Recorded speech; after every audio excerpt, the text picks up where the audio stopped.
Greetings! I am Tantus Naravan Dracovin, Lord and Emperor of the Dracovin Empire, and welcome! It's time to talk about BESM! I wanted to get back into talking about some of these role-playing games, and I thought about, this is a good one to start with. So what am I going to talk about with BESM today? Well, I'm going to try to avoid going into such great detail as I have before, and keep it a little simpler for you. So this is a better guide to help you out, and less of a informational biopsy. So today I'm going to talk about customizations and restrictions, and then talk about skills. So let's start with the first one, customizations and restrictions. If we're going to talk about that, we should talk about the one that's a given in, force field and weapons. Now I'm going to specialize in talking about weapons here, but they do mention them in force field too. So weapons. You purchase a weapon ability at 2 points per level that you take in that weapon ability.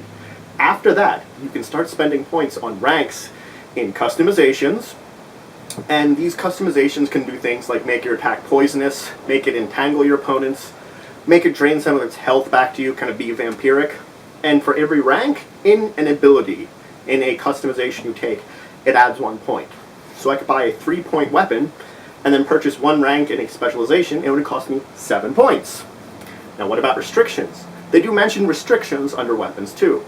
Each rank in a restriction grants you a point back. Now, no matter what, when you take customizations and restrictions, it can never drop your value below 0. It always goes down to 1 at minimum. No matter how bad with the restrictions, you make it difficult to use.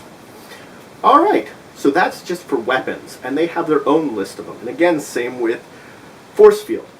But they do offer an optional customization rule that you can customize a lot of powers you have. Now, when it comes to the customization, the positive ones that you spend more points on, they do things like up your duration, up your range, up the number of targets, and up the area. So what that really means? Well, every power starts with a minimum score in any of those that apply. There's an actual list in the book that says these powers, which of these categories apply, and what score they start out at. You can rank that up, spending points starting from rank 0 all the way up to rank 16, and then you're giving that power these abilities. Now some of them you could also add on to it, like it could be something that targeted one person, you target another. Adding area effect to something, you're spending points. So rank 16, which would be ridiculously sized, would also cost you 16 points. And your game master is going to tell you the kind of appropriate things you can do to this, so when you're customizing things, work with him or her. You're going to work with your game master and figure out what customizations fit. But in the same retrospect, they give a whole list of restrictions which are appropriate to your character and any power, attribute that your character may have. That these restrictions are kind of universal, like the amount of times you can use it a day, things like that, or other various restrictions that make it more difficult for you to use, or restricted on when you can use it. So combined with these two things, if you really want to work with your game master and customize all your powers, your attributes, a lot of the power-based attributes you have, you can come up with very unique and interesting attributes that are just yours and yours alone. And it actually adds a whole level of customization to your character to have these options. Now again, as I say, your game master might say you can only get up to rank 6 in any of the stats. On the other hand, they might say that you can get up to rank 10. It's all up to your game master and the kind of game you're playing. Usually the more powerful you are, the more points you have to spend, the more you're allowed to spend it in them. Now I've talked about this customization level and how that it is, again, most of it's optional. The weapon and force field based abilities, they are not. They're just built in. But the general ones used for many of the attributes are not. Let's talk about skills. Now skills are under the attributes, but they're also very important. A lot of the basic roles that your character is going to do, out of combat mainly, but sometimes in combat, are going to be based around your skills. Now skills, they have a general sort of point value to them. This is the general genre, okay?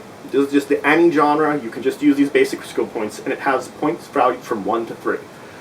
A rank 1, which costs you 1 point per level, is a background skill. It's a skill that's not going to come up a whole lot in your game. 2 is an adventure skill.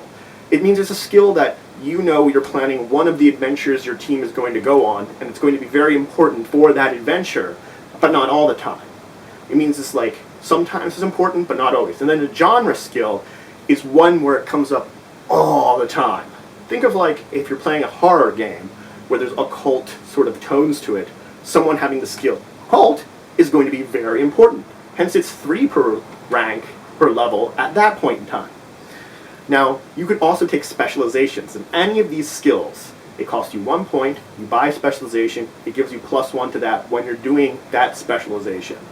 It's a little like when you're doing acrobatics, it could be you're specialized in jumping for your acrobatics, so you're better at jumping around rather than just rolling around.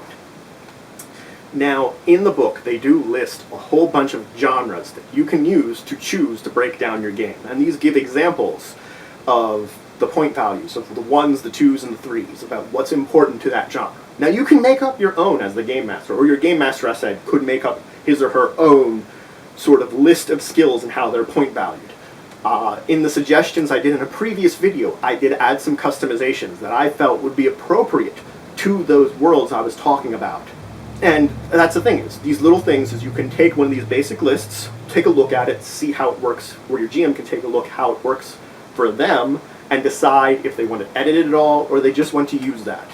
And they list a lot of the most popular genres. They have a whole list of them, from various futuristic ones, to past ones, to historical ones, to fantasy worlds, to all the modern day settings.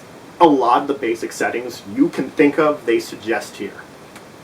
Alright, well I think that's all I wanted to talk about today. I just wanted to go over some of the basics of doing customizations, and about a little how they work, and a little bit about how skills work, and how you want to think about them. If you enjoyed this video, please leave a like, comment on it if you want to talk about it, subscribe if you already haven't, share the video. I always am looking for more people to join the Empire, to subscribe, and until the next time, I bid you farewell.